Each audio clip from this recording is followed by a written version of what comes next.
Somos lo que somos.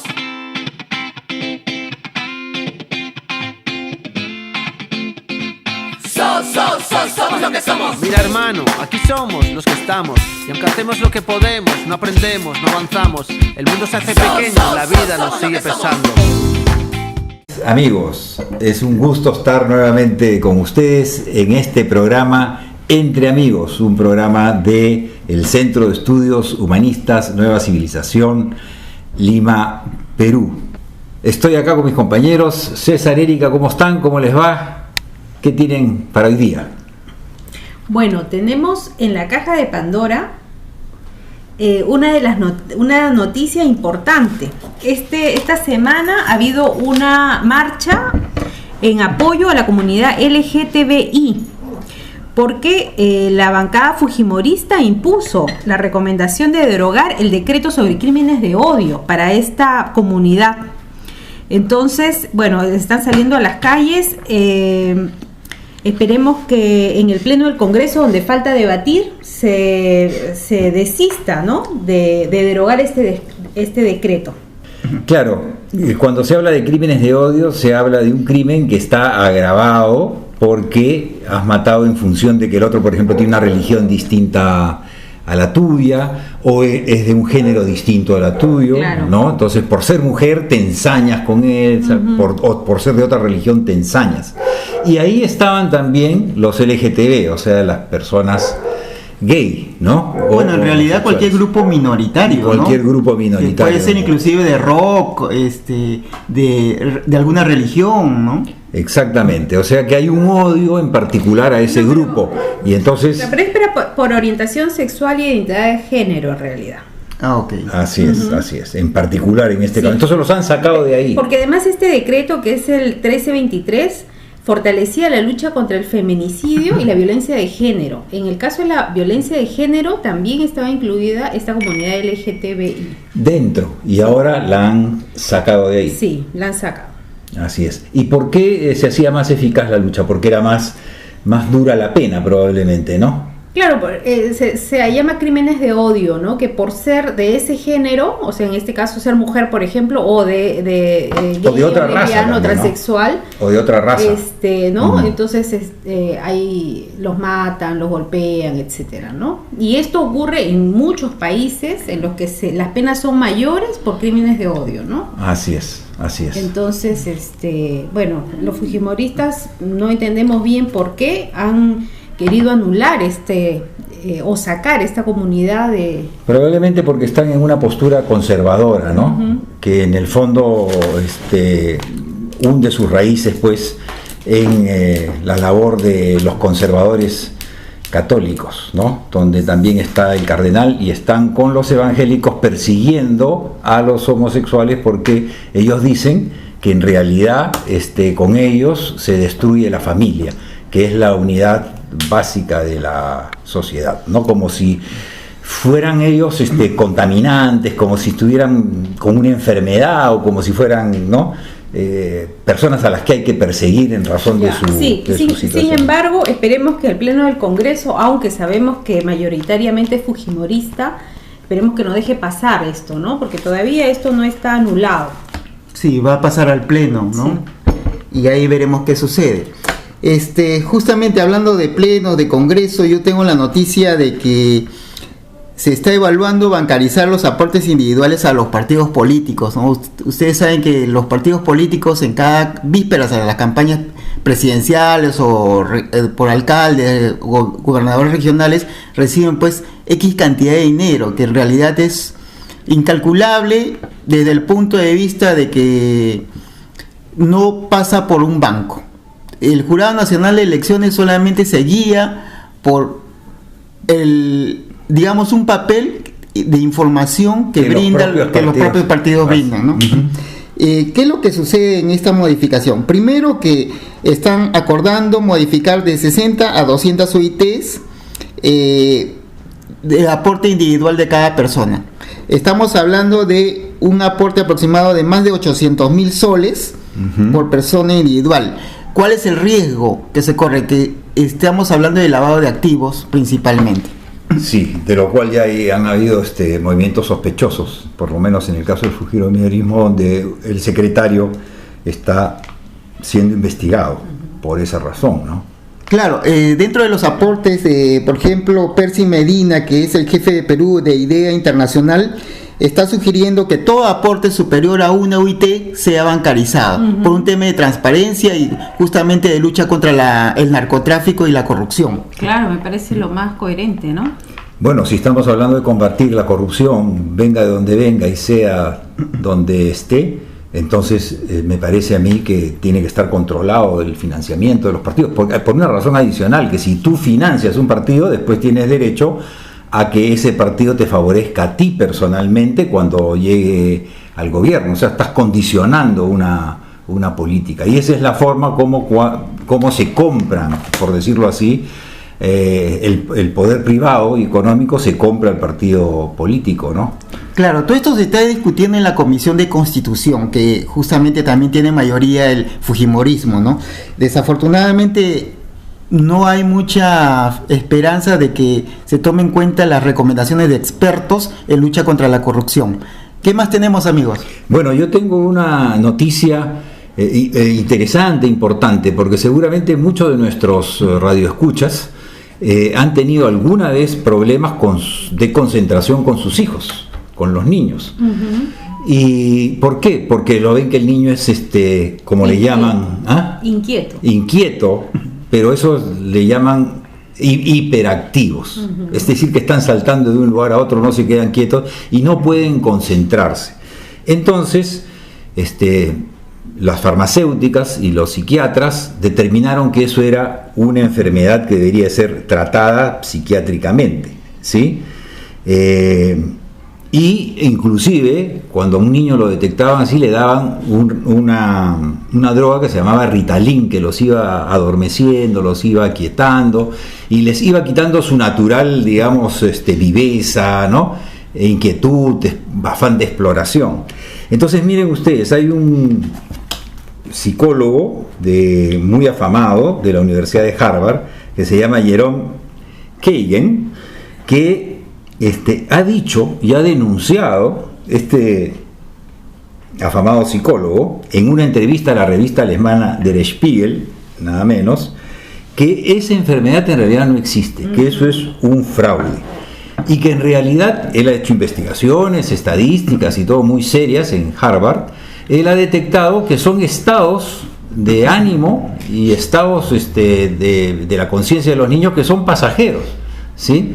Y que a veces con la edad se les va yendo, qué sé yo. Entonces, si tú metes a un chico y le metes el Ritalin, entonces lo estás, ¿cómo se llama?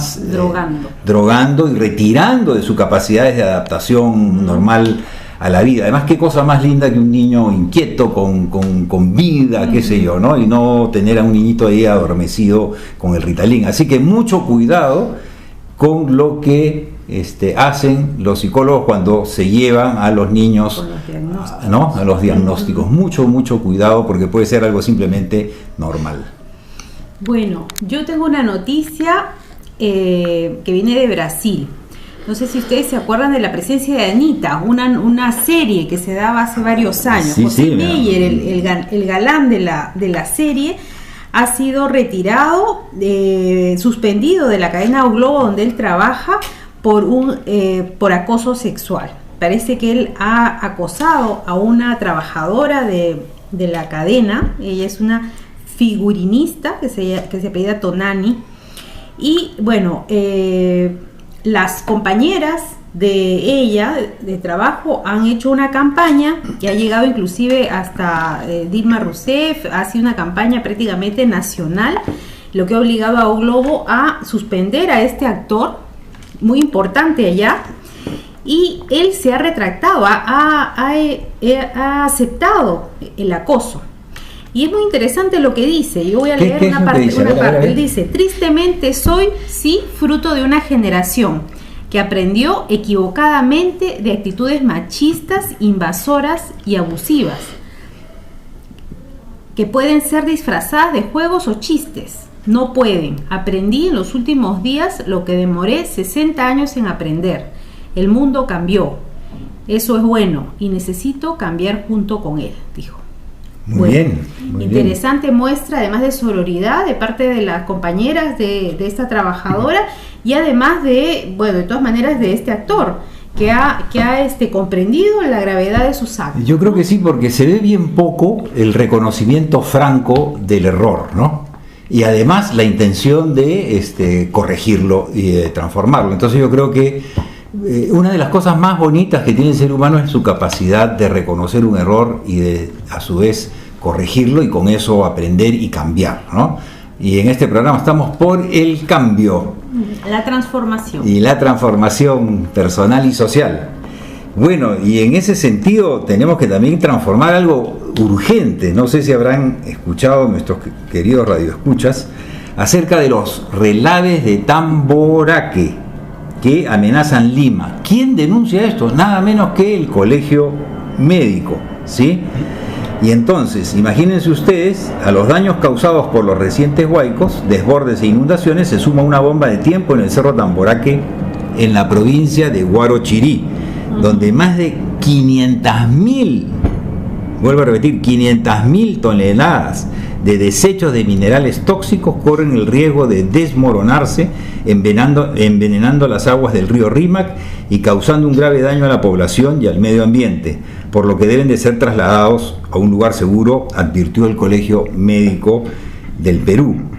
Se trata de desechos minerales tóxicos, imagínense, como arsénico, antimonio, plomo y zinc, ¿no? Entonces realmente no se entiende cómo el Estado puede permitir que estas compañías, la compañía minera San Juan, digamos, siguiendo acumulando los desechos, que si hay un tema como de las lluvias y todo lo demás, pueden irse sobre el río Rímac y amenazar a toda la población de Lima. Sí, porque además justo al lado pasa una quebrada, que si aumentan las lluvias, ¿no? Entonces se puede llevar esa parte del relave hacia las aguas del río Rímac, como decías. Es muy peligroso. Además, ya el Instituto de Defensa Civil INDECI ha lanzado una advertencia del riesgo que se deslicen esas toneladas de las faldas del cerro y envenenen las aguas del Rímac. O sea, no hay razón para que no se intervenga rapidísimamente y se ponga, digamos, a buen recaudo. Tiene que tomar río. medidas el Estado inmediatamente.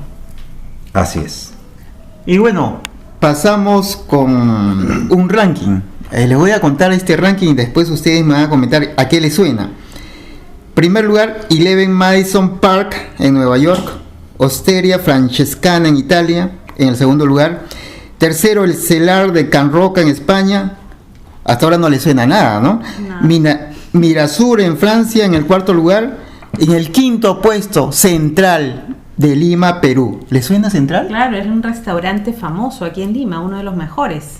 Exacto. Ha sido premiado en el quinto puesto, reconocido por el Chef Choice Award 2017, y adicionalmente el chef peruano Virgilio Martínez ha sido elegido como el mejor chef por decisión de todos los colegas, de forma unánime. De sus colegas, o sea, otros chefs lo han elegido. Así es. ¿Como el mejor del mundo? Como el mejor del mundo. ¿Qué te parece? Y él es el chef de la Central, precisamente, ¿verdad? Exacto, sí. Que es de Sandra Plevisani.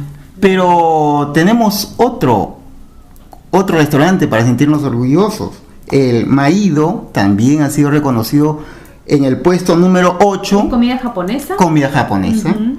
Y Astrid Gastón está en el puesto 33. Un orgullo para el Perú, pero la gran pregunta es, ¿de dónde tenemos esa creatividad, ese talento para llevarnos a los primeros puestos? Bueno, yo creo que otra vez desde las mujeres, ¿no? Han habido muchos años en los que las mujeres se han quedado en las casas cocinando todo el día, y es experiencia pues acumulada de generaciones y generaciones de mujeres, ¿no? Y un intercambio cultural tremendo, ¿no? Exacto. Dice que la cocina peruana tiene 7.000 años de antigüedad, ¿no? Así es. Hay aportes andinos, aportes afro, aportes aportes obviamente, y también aportes de las minorías europeas que han venido, asiáticos también, ¿no? Con nuestros famosos chifas. Como por ejemplo ese restaurante japonés que Maído. es de fusión. De Claro, todas maneras. exactamente. Y muy interesante la creatividad peruana también. Y lo que ocurre en la gastronomía también ocurre en otros territorios, solamente que no lo reconocemos. Y la diversidad es un motivo de orgullo y no un motivo de... Digamos que hay que reconocer la gran labor que ha hecho Gastón Acurio como pionero en este tema de unir a los restaurantes bajo un enfoque de no enfrentarnos entre sí, sino de compartir y ser mejores para dar lo mejor en comida al mundo, ¿no? Ese es un nuevo concepto que ha trabajado Gastón y hay que agradecerle. Con esto terminamos, amigos, nuestra secuencia. Caja de Pandora. Regresamos entre amigos. Somos lo que somos.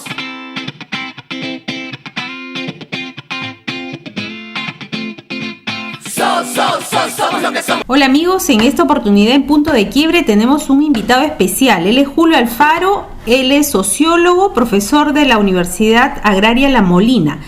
Él ha venido a darnos recomendaciones sobre manejos de cuencas para evitar nuevos desastres producidos por los huaicos. Además nos trae primicias muy importantes. Julio, precisamente ahora que estamos iniciando una nueva etapa luego de los desastres naturales que se ha ocasionado por los cambios climatológicos, ¿cuál sería para ti la recomendación principal respecto a tomar medidas para la reconstrucción de aquí a futuro? No, en realidad hay dos campos de medidas. El primer campo es la reconstrucción y el segundo campo es la prevención. Yo tengo conocimiento de lo que hay que hacer para la prevención y sobre eso puedo hablar, ¿no? Exactamente, a ver, coméntanos. Y bueno, la prevención supone tener conciencia de dos cosas. Uno, que el cambio climático es el origen de esto. Y esto ya está estudiado y ha determinado que los niños van a ser más frecuentes, más intensos y van a abarcar una amplia parte del territorio. Ya. No como antes, que los niños eran estaciados, Estaba claro. eran intensos pero no tanto, y solamente afectaban a la parte de la costa. Quiere decir que para el próximo año es muy probable que haya otro niño, sí. Wow. Porque los niños van a ir siendo cada vez más frecuentes. Puede incluso llegar hasta el colmo de que sea año a año.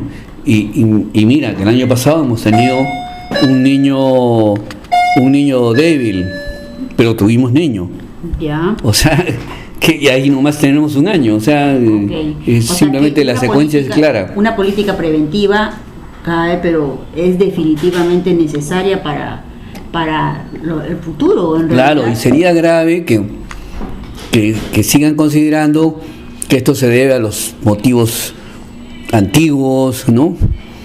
Que venían niños por razones geológicas. Según el panel de cambio climático, son los científicos que son más de 2000, que los reúne las Naciones Unidas y les ha asignado la tarea de ver la evolución del cambio climático, ha señalado que los niños actuales van a tener 3 características diferentes a los niños anteriores. ¿Cuáles son? Primera, que van a ser más frecuentes, puede ser de un año a otro. Y la prueba está que el año pasado hemos tenido un niño débil, ahora hemos tenido un niño fuerte, podemos tener otro fuerte el próximo año. O sea, no es que vayan a venir acá 10 años, entonces la principal preocupación va a ser reconstrucción y no prevención. Entonces, ahí hay una cuestión por aclarar. Entonces, esa es la primera característica. Segunda característica es niños más frecuentes, más amplios. O sea, no son los niños anteriores que abarcaban solamente la parte de la costa, ¿no? La franja costera, ¿no? ahora los niños son más amplios, llegan a la sierra, a la montaña, ¿no? Entonces, esa es una segunda característica del cambio climático en relación al niño. Y la tercera. Intensidad. O sea, el cambio climático está añadiéndose a los factores geológicos antiguos y por lo tanto es un factor más que hace que sean más intensos. O sea, puede ser la próxima más intenso. Ok, y entonces, ¿qué tendrían que hacer las personas, los encargados de gobierno, de las instituciones, de la misma sociedad respecto a esto, ¿no? En el tema preventivo. Mira, ahí hay tres. Mira, hay el mundo, sobre todo de la cordillera occidental, junto con la costa, tiene tres lugares geográficos: el valle, que vendrían a ser los valles de la costa, las laderas, que es muy cerca de la costa empiezan las laderas, ¿no? Y después viene el altoplanicie. Entonces tú tienes que decir qué haces en los tres. Okay. Entonces empiezas uno por uno, ¿ya? En la altoplanicie, clarísimo, son las lagunas artificiales, eso está comprobado. Lo que se llama siembra y cosecha de agua y lluvia. Es hacer huecos grandes, de tal manera que cuando caiga el agua y lluvia se acumule el agua ahí, y que incluso puede ser utilizada para riego en la época de sequía. Y esa es una técnica también prehispánica, tengo entendido, ¿no, Julio? Sí, pero hay una diferencia entre la técnica prehispánica y la actual, ¿no? Ya. La prehispánica era simplemente utilizar los huecos ya existentes, ¿no? En todo caso perfilarlos un poco, pero básicamente era utilizar los huecos ya existentes. En cambio, lo que es el reto actual es hacer huecos especiales, no solamente los huecos que existen ya. A manera de reservorios. A manera de reservorios de agua y lluvia, sí. Okay.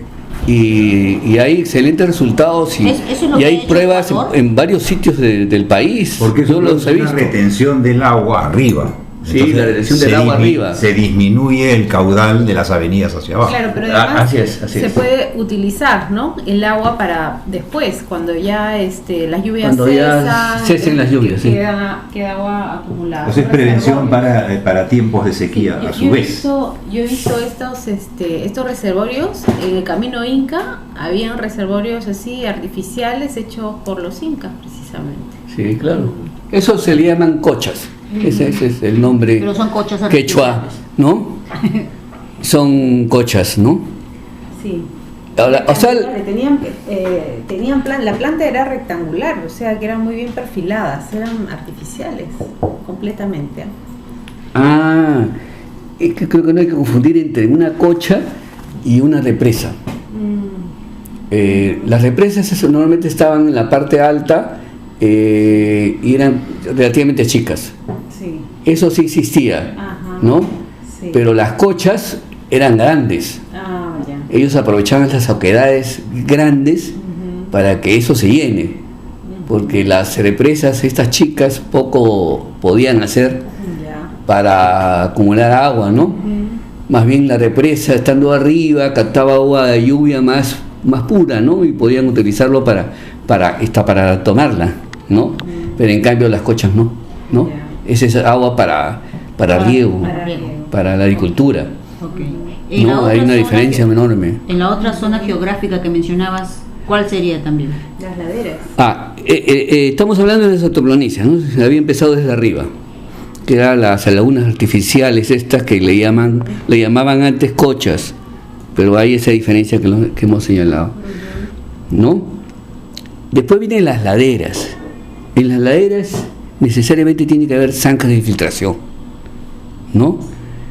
Y en zanjas de filtración cada 5 o 6 metros, ¿no? Cavar una zanja de 40 centímetros, cosa que cuando llueve corre el agua no se resbala hacia abajo, sino corre el agua. Y ayuda a algo que también tiene que hacerse en las laderas, que cuando se ve que hay quebradas, se hace muros de piedra, ¿no? De contención. Que normalmente si se percibe que existe un área crítica en la parte alta de la quebrada, entonces se puede poner un muro de piedra con gaviones, le dicen gaviones. Gaviones es cuando tú le pones alambre al muro de piedra, ¿no? Entonces es más fuerte, ¿no? Y entonces se ponen muros seguidos hasta abajo. Cuando cae el huaico, el primer muro que contiene el huaico le quita fuerza, el segundo le quita más fuerza, y así cuando llega abajo ya llega débil, muy débil, o sea, no hace daño. Entonces, pero eso tiene que estar combinado con las zanjas.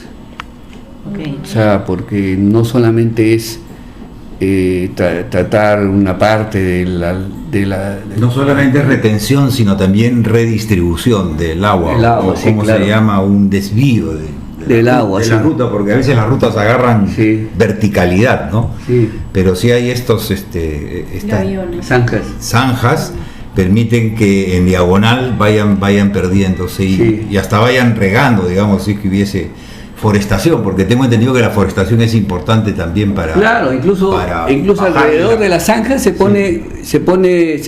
foresta. De acuerdo. De acuerdo. Y los árboles crecen más rápido, De acuerdo. porque tienen agua adentro, Así es. ¿no? Eso es bien interesante, eso Muy se ha probado ya. Muy interesante, sí. Entonces, eso es en la ladera. Ahora, en el valle son otras cosas. En el valle es lo que mostró el presidente de Ecuador, ¿no? En el valle lo que hace es hacer cauces artificiales para que corra el agua de lluvia y no solamente corra en el río donde va a haber la inundación. En el cauce principal. Sí, ese cauce principal de repente tiene cauces Como de fogues, más o menos. como de fogue, sí. De acuerdo. Entonces esos cauces ya no hacen daño porque ya están reparten. delimitados, ¿no? Ujú. Ya todo el mundo los conoce. Claro. Entonces por ahí van. Y también podrías hacer estas lagunas artificiales también, ¿no? También. En la costa hay un montón de arenales Sí. en cuales se podría hacer eso, ¿no? Ajá. Incluso se había previsto en ese presupuesto gigantesco que Bueno, de hecho, en mostró Piura- la Humada. Sí. Perdón, de hecho en Piura se forma una laguna de la nada prácticamente y crecen, hay peces, crecen árboles, ¿no? Claro, y sí, multiplican los algarrobos, etcétera, etcétera, etcétera. Donde antes había arena se vuelve verde. ¿Por qué no aprovechar eso? Claro, sí. Tengo entendido que Se esa hace es más o menos la lagunas idea, se hacen preventivas. lagunas preventivas, ¿no? ¿No? Tú incluso hasta lagunas preventivas puedes ponerle geomembrana, o sea, alrededor de la laguna para que no se caiga la pared de la laguna, le pones geomembranas, entonces ya se protege, ¿no? En cuanto pues a presupuesto, ¿qué tan viable es estas modificaciones, estas obras de infraestructura que tú estás mencionando? Bueno, lamentablemente hemos dejado pasar los años, ¿no? Entonces, en la altoplanicie queda poca población andina, ¿no? Y quedan muchos niños y ancianos, ¿no? Entonces no quedan pues los jóvenes y los adultos que se han ido abajo, ¿no? Entonces ahí hay un problema en cuanto a cantidad de mano de obra. Entonces la única forma es asalariar, para mí, ¿no? Pero no asalariar a la manera, pues, porque no tendríamos mucho presupuesto. Es simplemente un trabajo temporal, ¿no? Con los familiares de la gente que queda, tíos, primos, todos los que quedan acá, a manera de servicio público, ¿no? Comunal, ¿no? Pero claro, con una remuneración, con alimentación, ¿no? Se puede arreglar eso, ¿no? ¿Y no sería viable en algún momento los humanistas en Argentina y en Chile plantearon el servicio civil como alternativa al servicio militar? Entonces se podría optar entre el servicio militar o el servicio civil. Y con las personas que están en el servicio civil hacer también ese tipo de actividad, por ejemplo, ¿no? Sí, claro, se puede hacer eso. Julio, Perfectamente. Sí, ¿y qué universidades o qué carreras imparten estos conocimientos que tú nos mencionas? Mira, la carrera que conoce esto en demasía es ingeniería agrícola. Precisamente yo enseño en 2 maestrías. Y se llama, los cursos se llaman Organización y Participación Comunitaria para el Río 1 y el otro para la gestión de la cuenca. Que es el tema, ¿no? Porque ¿Qué es el tema? La unidad, digamos, de trabajo, de análisis, de planificación y de ejecución es directamente la cuenca. ¿Cómo se reduce el riesgo en tal cuenca, desde la parte más alta hasta la parte más baja, claro, sí, según sus pisos ecológicos? Esa es más o menos. Esa es la idea Esa fundamental. sería la unidad propia de planificación. Sí, claro, sí. El gran problema del Perú es que había un programa dedicado a esto. Y el loco, totalmente loco de Alan García, lo confundió como si fuera un programa de lucha contra la pobreza. Y como su plan era racionalizar los tantísimos programas de lucha contra la pobreza que había en las instituciones públicas, entonces creyó que como programa eventualmente fue financiado por el Banco Mundial para hacer, además de la parte de conservación y gestión de cuencas, conectarlo con producción y con agroindustria, de tal manera que también fuera un programa que favoreciera la pobreza. Eso dio la apariencia de que era un programa de lucha contra la pobreza, pero eso no era cierto, pues, porque no era el fin fundamental, era un fin accesorio, ¿no? Coyuntural, debido a la oferta del Banco Mundial y después del JICA japonés. Los dos financiaron para que se haga este añadido, ¿no? Entonces, en 2009, Alan García anula Programas y la gente que estaba en Programas la lleva a agrorural. Pero agrorural tiene como fin de conducir los productores al mercado. Entonces se alejó de la gestión de desastres, ¿no? No solamente se aleja, sino también lo juntas con el enemigo, ¿no? Porque lógicamente todos los técnicos e ingenieros de campo tienen urgencias y el mercado te da urgencias, pues. Entonces tú vas dejando lo que es conservación y prevención, ¿no? A favor de las urgencias que siempre es este año producir más, que la papa ha crecido su precio, hay que ver que los productores produzcan más para que haya más ingresos al Estado. La rentabilidad inmediata, ¿no? Sí, la rentabilidad inmediata. Y el corto plazo. El cortoplacismo, sí, es verdad. Finalmente, Julio, ¿cuál sería el último mensaje o la recomendación que tú le darías a las actividades de prevención que indudablemente Mira, para mí la única salida es que haya un programa de gestión de cuencas distintos a los consejos de cuencas que crea la Autoridad Nacional del Agua, ¿no? Que son como si fuera una especie de... Los consejos de cuencas son como una especie de reunión de las autoridades locales, ¿no? Pero no hay la idea de un equipo multidisciplinario que va donde los campesinos y hace alianzas con ellos para hacer cosas. No en el sentido de reunir a las autoridades para hacer planes, ¿no? Y no se sabe quién lo va a ejecutar porque eso lo hacen los campesinos. Pues, me parece además que eso sería la oportunidad de volver a acercar el Estado a la nación propiamente, ¿no? Así es.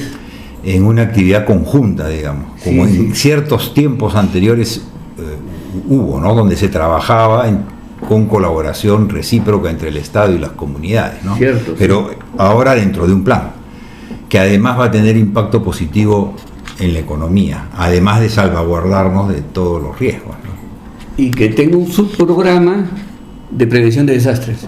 Ajá. Pero no puede haber su programa de prevención de desastre independiente de la gestión de cuencas, ¿te cuenta? Perfecto. Porque la gestión de cuencas es el conjunto, ¿no? Que va a ayudar a precisamente a que el programa de prevención resulte, ¿no? Claro. Es como si tú quisieras, si tienes una herida, ¿no?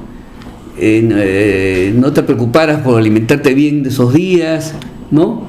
Es integral. De Nada lavarte integral. todo el cuerpo, porque de alguna manera Claro. estás ayudando a que esa herida no tenga mayores... no se infecte, ¿no? ¿Y esto correspondería al Ministerio de Agricultura o crees que se debe crear algún organismo especializado en este tema? Bueno, en realidad un programa como el Pronamás, no necesariamente tiene que llamarse con ese nombre, ¿no? Y puede haber un sistema organizativo un poco diferente a lo que fue Pronamás, ¿no? Pero claro, hay que rescatarlo, ¿no? A mí la FAO me contrató y me dio la tarea de sistematizar el Pronamás. ¿Qué lecciones hay? He sacado 35 lecciones que hay que tener en cuenta para hacer este tipo de programas. Lecciones. Lecciones, sí. Ya. O sea, ¿qué aprendemos de ese programa? Ajá. Tanto de lo bueno como de lo malo, ¿no? Porque de las dos cosas se aprenden.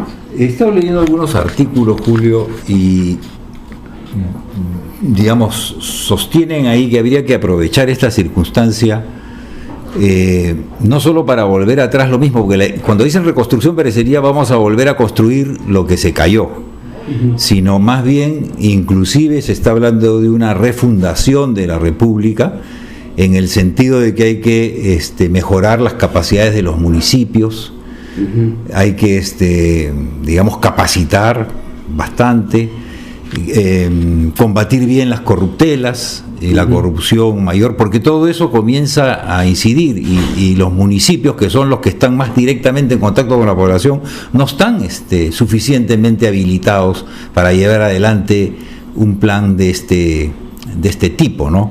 Entonces, realmente, para poder levantarnos de nuevo habría que hacer una serie de cosas que tienen que ver también con reforma del Estado, por ejemplo, ¿no? O sea, en realidad sería prácticamente una reinvención del Perú en una nueva clave, mucho más participativa, ¿no? Y, en fin, más integral y todo aquello. ¿Qué piensas tú de eso? Claro, la tarea fundamental es acercar las decisiones públicas al ciudadano, ¿no? Hay una distancia, ¿no? ¿No?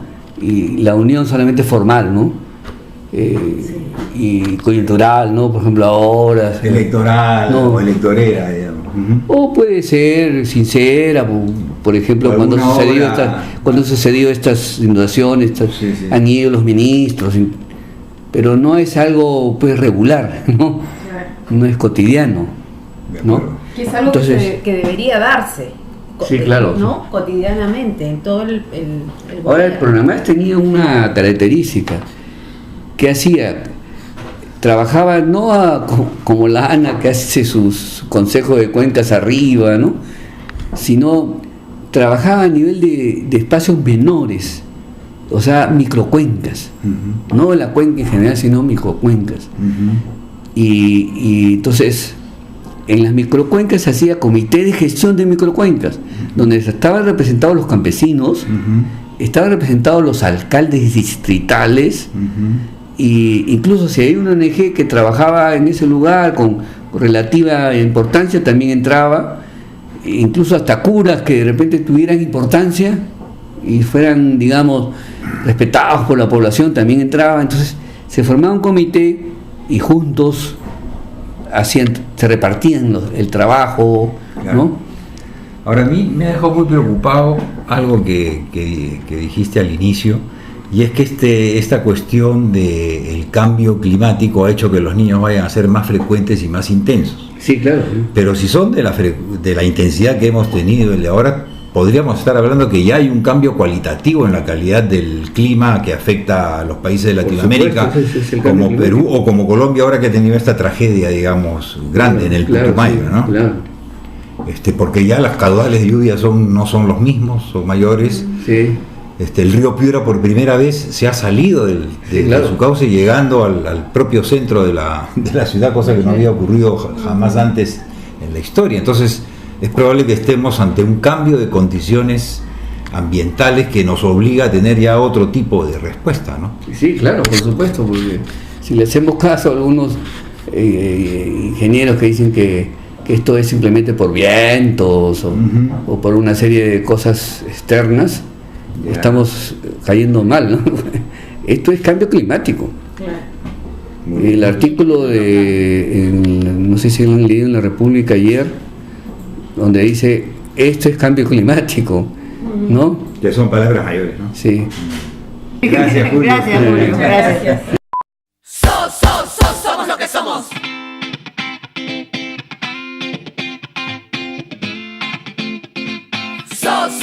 Somos lo que somos.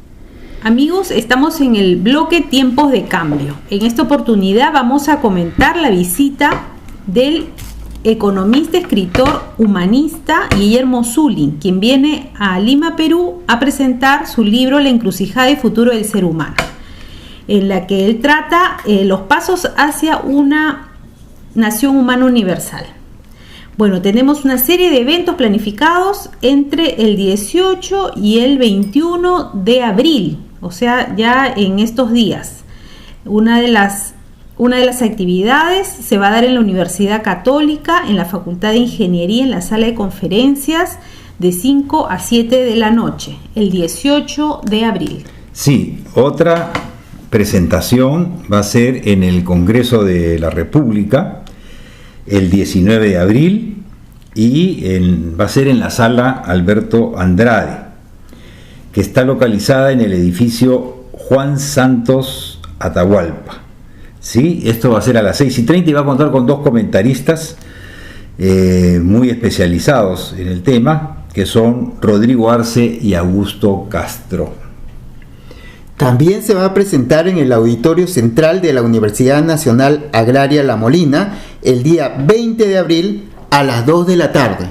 ¿Por qué es importante la contribución de este amigo humanista y economista argentino? ¿Por qué? Porque estamos viviendo tiempos en los que lo que se hace a nivel global afecta muy fuertemente lo que se vive en el nivel nacional. Por ejemplo, todo este tremendo desastre que hemos vivido y estamos viviendo todavía con los desbordes de los ríos, las lluvias intensísimas, ¿a qué se debe? Son una expresión ya del calentamiento global.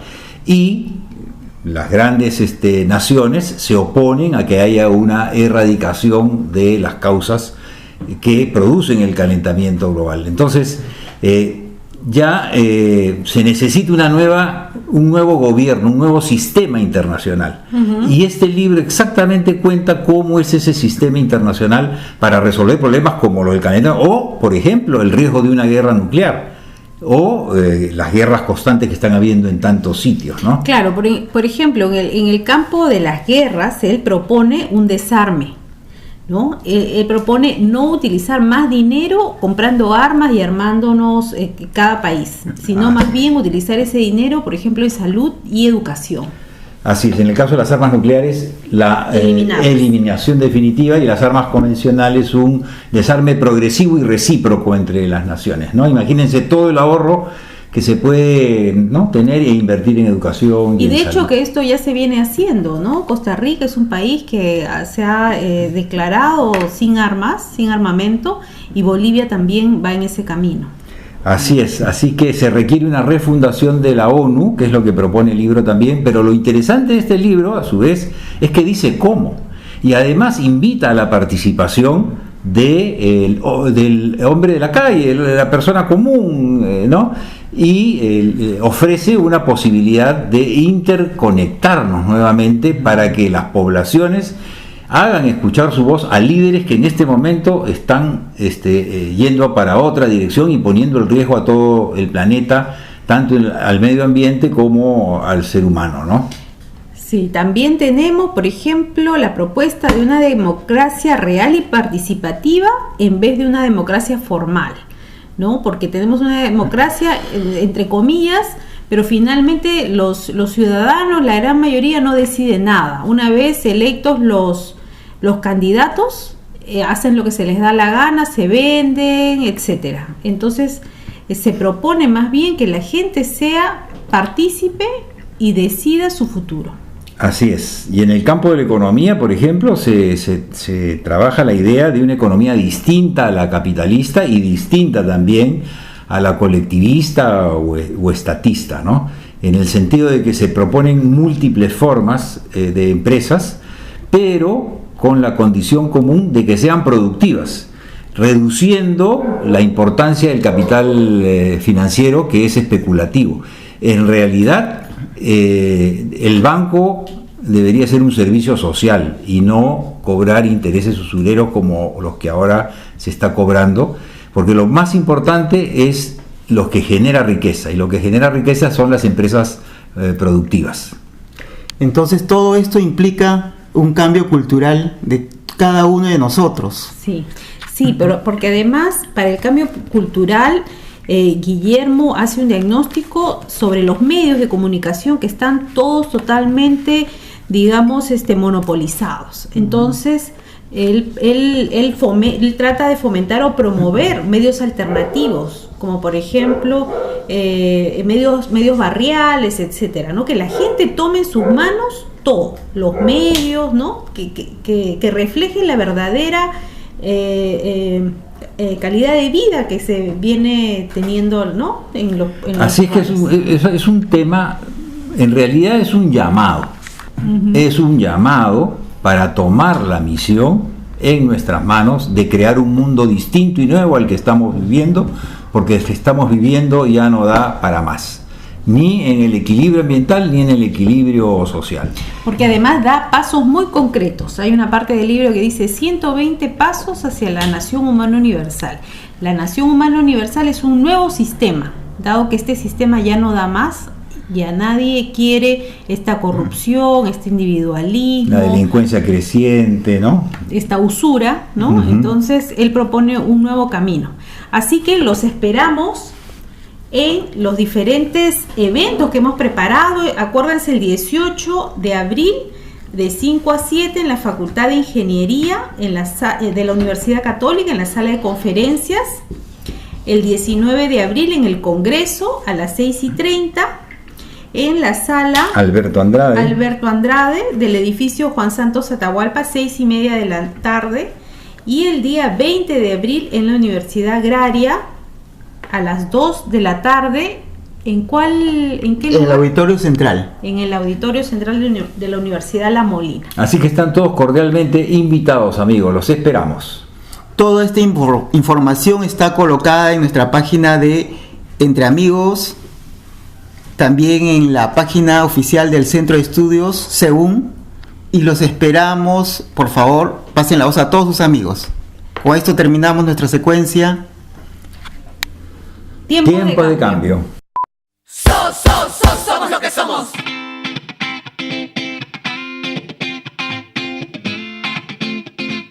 Somos lo que somos. Amigos, regresamos con nuestra secuencia Enredados. ¿Qué tenemos? ¿Qué tenemos? Bueno, miren, yo sigo con el filósofo chino Lao Tse, ¿sí? Y miren lo que él dice, este señor.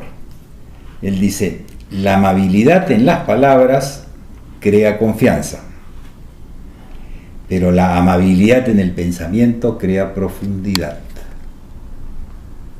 Así es que pensamientos amables, interesante. ¿Son amables tus pensamientos o no son amables? Y si no lo son, trata de que sean amables, y cuando sean amables vas a sentir profundidad. Interesante. Un libro abierto es un cerebro que habla. Cerrado, un amigo que espera. Olvidado, un alma que perdona. Destruido, un corazón que llora. A su diablo. ¿Y eso para qué es bueno? Tarea para nuestros oyentes. Bueno, yo voy a decir una de Silo, una que dice así: si como conjunto no hacemos más, o sea, como conjunto humano no hacemos más, es porque no sabemos lo que valemos. Realmente no sabemos lo que valemos. Muy interesante. Muy interesante. ¿Qué tal? Bueno, ¿Qué les parece? me parece muy bien. Me parece muy bien. Y claro, uno se queda medio así como, ¿no? No sabemos lo que valemos. Yo creo que esa frase es muy, muy importante. Sobre todo porque mucho se habla de la autoestima y todo aquello, ¿no? Bueno, te estimas tú, pero hay otra cosa. ¿Sabes tú estimar al otro? ¿Sabes tú lo que el otro vale? No nos detenemos a valorar a aquel otro que está a nuestro lado o con quien nos cruzamos. Yo creo que también esta frase da para ver los cambios, ¿no? O sea, si como conjunto humano no hacemos más de lo que hacemos, nos quedamos medio estancados, realmente no sabemos la fuerza que tenemos para hacer los cambios, para Así transformarlo de afuera y lo de adentro también. Así es. Y esto juega mucho con la idea de la nación humana universal. Claro. Volvamos a unirnos, volvamos a trabajar juntos. Juntos podemos hacer mucho más que separados y divididos y aislados, ¿sí? Bueno, yo tengo esta chiquitita, pero a ver si más o menos ¿cómo se dice? La interpreta. Anticipa lo difícil gestionando lo fácil. Anticipa lo difícil gestionando lo fácil. ¿Cómo lo interpreto yo? Que a veces pensamos en una tarea y la vemos abrumadora, muy grande, pero si la vamos, ¿cómo se dice? Dividiendo en sus partes y hacemos primero lo que más sencillo es en esa dirección, entonces lo otro nos va a parecer también un poco más fácil. Así que no hay que empezar por lo grande y lo difícil, sino hay que ir paso a paso. Y eso va a hacer que lo difícil nos parezca fácil. La tierra no es una herencia de nuestros padres, sino un préstamo de nuestros hijos. Ay, qué buena. Y eso nos lleva a una responsabilidad, ¿no? Uh-huh. Claro. Amigos, no se olviden de seguirnos vía aderezoradio.com todos los sábados a las 6, en el Facebook Entre Amigos Oficial y también en el YouTube, programa radial Entre Amigos. Nos vemos la próxima semana.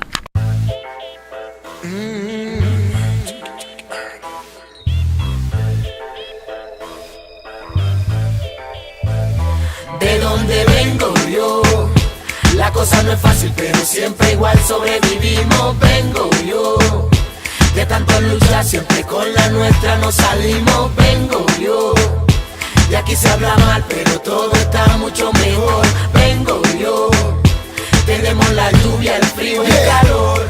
De la zona de los rapis, mami, papi, tenemos problemas pero andamos happy en comparsa. También bailamos salsa y bajamos el río en balsa. El calor se siente, y no hay problema para tomarse su botella de aguardiente. Hace el día esté soleado, te la pasas en Guayabao.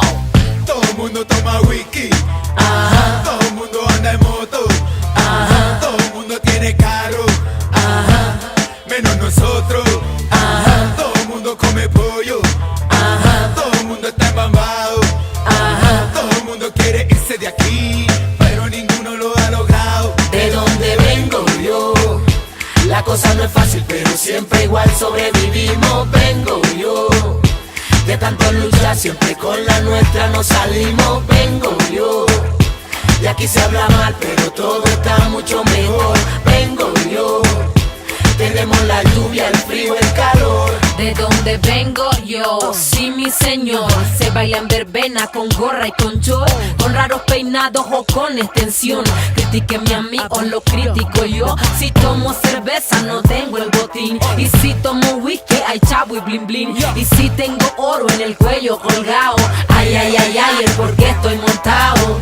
Todo el mundo toma whisky, ajá. Todo el mundo anda en moto, ajá. Todo el mundo tiene carro, ajá. Menos nosotros, ajá. Todo el mundo come pollo, ajá. Todo el mundo está embambado, ajá. Todo el mundo quiere irse de aquí, ajá. Pero ninguno lo ha logrado. De donde vengo yo, la cosa no es fácil, pero siempre igual sobrevivimos. Vengo yo, de tanto luchar, siempre con la nuestra nos salimos. Vengo yo, Y aquí se habla mal, pero todo está mucho mejor. Vengo yo. Tenemos la lluvia, el frío, el calor. Acá tomamos agua de coco, lavamos en Otto. Todo el que no tiene anda en rapimoto. Carretera de esta pa' viajar. No hay plata pa' comer, pero sí pa' chupar. Característica general, alegría total. Invisibilidad nacional e internacional. Autodiscriminación sin razón, racismo inminente, mucha corrupción. Monte Culebra, máquina de guerra, desplazamiento por intereses en la tierra, subienda de pescado, agua por todos lados, selva espesa que ni el Discovery ha explotado. Hey, yo, minas llenas de oro y platino, Yo, reyes en la biodiversidad, hey, yo, bochinche entre todos los vecinos, Hey, yo. y en deporte ni hablar. De donde vengo yo, la cosa no es fácil, pero siempre igual sobrevivimos. Vengo yo, de tanto luchar, siempre con la nuestra nos salimos. Vengo yo, y aquí se habla mal, pero todo está mucho mejor. Vengo yo, tenemos la lluvia, el frío, el calor. Chayo, Condoto y Mina, ajá. La quinta, San Pedro, te quita el disfraz. Chayo, Condoto y Mina, ajá. La quinta, San Pedro, te quita el disfraz. Chayo, Condoto y Mina, ajá. La quinta, San Pedro, te quita el disfraz. Chayo, Condoto y Mina, ajá. La quinta, San Pedro, te De quita. donde vengo yo, la cosa no es fácil, pero siempre igual sobrevivimos. Vengo yo, de tanto luchar, siempre con la nuestra nos salimos. Vengo yo, y aquí se habla mal, pero todo está mucho mejor. Vengo yo, tenemos la lluvia, el frío, el calor. Vamos a golpearlo, aquí traemos todo el repertorio que es. Ya